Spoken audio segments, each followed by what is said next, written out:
দীর্ঘ ১ মাস রোজা পালনের পর অবশেষে সৌদি আরবে ঘোষণা হলো ঈদের তারিখ। কবে হতে চলেছে সৌদি আরবে ঈদ উল ফিতর, সেই সঙ্গে সঙ্গে ভারত তথা বাংলাদেশে কবে হতে চলেছে ঈদ উল ফিতরের নামাজ জানিয়ে দেব আপনাদেরকে ভিডিওর মাধ্যমে। তো অবশ্যই আপনি ভিডিওটি শেষ পর্যন্ত দেখুন এবং আপনি কোন দেশ থেকে ভিডিওটি দেখছেন, কোন জেলা থেকে ভিডিওটি দেখছেন, অবশ্যই আপনি আপনার জেলার নামটি লিখুন। সৌদি আরবে ঈদ উল ফিতরের তারিখ ঘোষণা করল সৌদি আরব।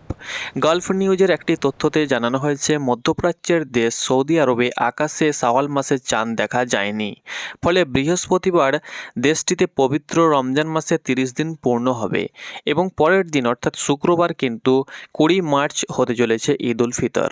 আমরা সকলে জানি যে সৌদি আরবে যেদিন ঈদ হয় তার পরের দিন কিন্তু আমরা ঈদ উল ফিতর বা ঈদ পালন করে থাকি। যেহেতু সৌদি আরবে 30 দিন সম্পূর্ণ হবে রোজা এবং 19 মার্চ অর্থাৎ বৃহস্পতিবার ঈদ উল ফিতর উদযাপিত হবে, সেহেতু আমাদের দেশে কিন্তু বৃহস্পতিবার দেশটিতে পবিত্র রমজান মাসে 30 দিন সম্পূর্ণ হবে এবং শুক্রবার তাদের কিন্তু ঈদ হবে।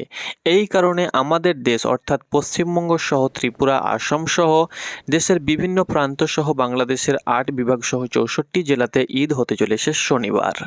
বুধবার এ তথ্য জানিয়েছে গালফ নিউজের বিভিন্ন সংবাদ মাধ্যমে। সৌদি আরবের একদিন পরে দেশে পবিত্র ঈদ উল ফিতর উদযাপিত হয়। এই দেশে অর্থাৎ আগামী শনিবার 21 মার্চ দেশে পবিত্র ঈদ উল ফিতরের উদযাপিত হতে পারে বলে জানিয়েছে। বাংলাদেশ আনুষ্ঠানিকভাবে ঈদের তারিখ ঘোষণা করা হয় বৃহস্পতিবার।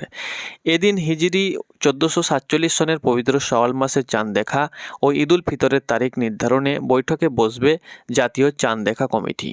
এই বিজ্ঞপ্তিতে জানানো হয়েছে যে সৌদি আরবে যদি শুক্রবার ঈদ হয় তাহলে ভারত তথা বাংলাদেশে শনিবার ঈদ উদযাপিত হতে চলেছে।